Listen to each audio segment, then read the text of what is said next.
السلام علیکم ناظرین، احاطہ مسجد نور احمد نگر کالونی آزاد پور روڈ گلبرگہ میں پرچم کشائی کی گئی، جس کی صدارت عالی جناب فضل احمد خان صاحب صدر مسجد نور اور اسی طرح مولانا مسیح اللہ صاحب گلبرگہ یونیورسٹی سے PhD ڈاکٹریٹ کی ڈگری ملنے پر حیدرآباد کرناٹک علماء و حفاظ کے زیر اہتمام ان کی شال پوشی کی گئی۔ بسم اللہ الرحمن الرحیم۔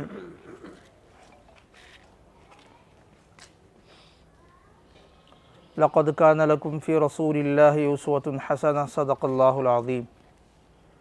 آج کا یہ دن سرزمین ہندوستان کے لیے یوم جمہوریہ، دستور اور آئین کے مرتب کیے ہوئے دن کا اور اس ملک کے باشندوں کو آزادی کے ساتھ مکمل طور پر دستور اور آئین کے دائرے میں اپنے اپنے مذہب اور مسالک کے اعتبار سے آزادی کے ساتھ عبادت کرنے کا موقع فراہم کرتا ہے، لیکن ہم دیکھ رہے ہیں کہ چند سالوں سے اس ملک کے اندر کچھ ایسے عناصر پائے جا رہے ہیں جن لوگوں نے یہ ملک کے اندر دستور اور آئین کے ساتھ آزادی کے ساتھ جینے والوں کے لیے تنگ دستیاں پیدا کرنے کی ناپاک کوششیں کر رہے ہیں۔ تو یہ ملک مسلمانوں کی جد و جہد اور برادران وطن کی جد و جہد سے یہ ملک آزاد ہوا، اور 1950 میں یہ ملک 26 جنوری کو اپنے آئین اور دستور کے تحت کھڑا ہو گیا۔ تو اس کو باقی رکھنے کے لیے اس ملک کا ہر باشندہ اس آئین کے تحفظ کے لیے میدان میں آنا پڑے گا، اور میدان میں آ رہا ہے، جس کے لیے جتنی قربانیاں ہمارے اکابر و اسلاف نے دی ہے، جس لائن کی بھی قربانی دی ہے، وہ قربانیاں ہم کبھی فراموش نہیں کر سکتے۔ یہاں تک کہ اس ملک کے اندر مغلیہ سلطنت کا جب زوال ہوا، انگریزوں کا جب تسلط ہوا، تو انگریزوں نے اس ملک کی اینٹ سے اینٹ بجا دی تھی۔ جب اس ملک کے اندر مسلمان کھڑے ہو گئے اور برادران وطن کھڑے ہو گئے، تو پوری مکمل 150 سال تک اس ملک کو آزاد کرانے کے لیے وقت درکار ہوا، جس میں دلی کے چاندنی چوک سے خیبر کے دروازے تک ہر عالم کی گردن کو اور اس کی جسم کو درختوں کی زینت بنایا گیا تاکہ یہ ملک آزاد نہ ہو۔ انگریز جب اس ملک سے چلا گیا تو اس نے یہ لکھا ہے خود اپنی کتابوں کے اندر کہ ہم اس ملک کو کبھی غلامی سے آزاد نہیں کر سکتے تھے اگر مسلمان نہ ہوتے۔ تو اسے اس بات کا ڈر اور خوف آج بھی ہے، اور ان کی اولاد کو آج بھی ہے، جو انگریز کی اولاد اس ملک میں بس رہی ہے، انہیں بھی اس بات کا ڈر ہے کہ مسلمانوں کو بے کس اور بے سہارا کر دو تو یہ ہم اس ملک کو غلام آج بھی بنا سکتے ہیں، لیکن اتنا آسان نہیں ہے۔ ہم انہی لوگوں کی اولاد ہے جنہوں نے 150 سال تک اس ملک کو آزاد دلانے کے لیے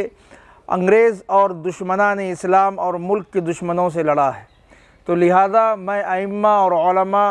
اور نوجوانان ملت اور قوم کے افراد سے یہ کہوں گا کہ اس ملک کے آئین اور دستور کو بچانے کے لیے ایک ذہنی اور جسمانی جنگ لڑنا ہوگا، جس کے لیے ہم اور آپ کو ہمہ وقت تیار رہنا ہوگا۔ میں اسی پر اپنی بات کو ختم کرتا ہوں۔ وما علینا الا البلاغ۔ آج کی یہ پرمسرت محفل اپنے اختتام کی طرف آگے بڑھتی ہے، اور آخر میں مولانا ابراہیم صاحب سے گزارش کرتا ہوں کہ تمام شرکاء کا شکریہ ادا کریں۔ الحمدللہ، آج کی اس پرسکون جو محفل ہے، اس کے اندر تمام علماء کرام اور مفتیان کرام اور ائمہ کرام نے جو شرکت فرمائی ہے، یہ سب قابل مبارکباد ہے، کیونکہ سب سے پہلے اس جنگ آزادی کے تحریک کا حصہ سب سے زیادہ علماء کرام نے اس کو قربانی دی ہے۔ اس لیے ہم ہمیشہ مساجد سے ہو، مدارس سے ہو، یہ پیغام ہم دینا ہے ہندوستان کے ان غیور لوگوں کو کہ سب سے پہلے ہم بنیاد ہیں اس ملک کے، اگر بنیاد مضبوط ہے تو یہ ملک مضبوط ہے۔ تو لہٰذا یہ جھنڈے کے اندر بھی سب سے نیچا جو حصہ ہے، ہرا رنگ، جو مسلمانوں کو کہا جاتا ہے، وہ مسلمانوں کی ایک بنیاد ہے۔ تو لہٰذا ہم بنیاد کی حیثیت رکھتے ہیں، اور جنگ آزادی میں بھی علماء کرام نے قربانیاں دی ہے، اور آج بھی یہ علماء کرام اس ہندوستان کو بچانے کے لیے ہر چیز کے لیے جو ہے آگے بڑھنے کے لیے ہر وقت تیار ہیں۔ تو لہٰذا آج مسجد نور کے انتظامیہ کمیٹی قابل مبارکباد ہیں کہ آج مسجد نور کے ذریعے سے ہم یہ پیغام دینا چاہتے ہیں کہ بھئی یہ اسی ملک کو آزاد کرنے کے لیے انہی مساجد سے اعلانات ہوئے تھے، یہیں سے جنگ آزادی کے تحریکیں چھڑی تھی۔ صرف مسجد نماز پڑھنے کے لیے نہیں بلکہ نماز کے ساتھ ساتھ تمام چیزیں مسجد نبوی سے ہوا کرتی تھی۔ اسی طرح آج مسجد نور بھی یہاں کی انتظامیہ قابل مبارکباد ہیں، اور تمام علماء کا میں فرداً شکر گزار ہوں کہ آپ نے ہماری چھوٹی سی دعوت پر لبیک کہا، اور ہمیشہ اس ملک کے لیے ہم آگے بڑھتے رہیں، اور اس ملک کی ترقی و تعمیر کے لیے ہم آگے بڑھیں گے۔ اور جتنے علماء کرام اور مفتیان کرام اور یہاں پر ایسے ہستیاں بھی ہیں جنہوں نے پی ایچ ڈی بھی کی اور کتابیں بھی لکھی ہیں، تو ان تمام کو میں اپنے دل کے گہرائیوں سے تمام اپنے ممبروں کے ذریعے سے میں مبارکباد دیتا ہوں کہ اللہ تعالی ہم سب کو جزائے خیر عطا فرمائے۔ تمام احباب کا شکریہ ادا کرتا ہوں۔ السلام علیکم ورحمۃ اللہ۔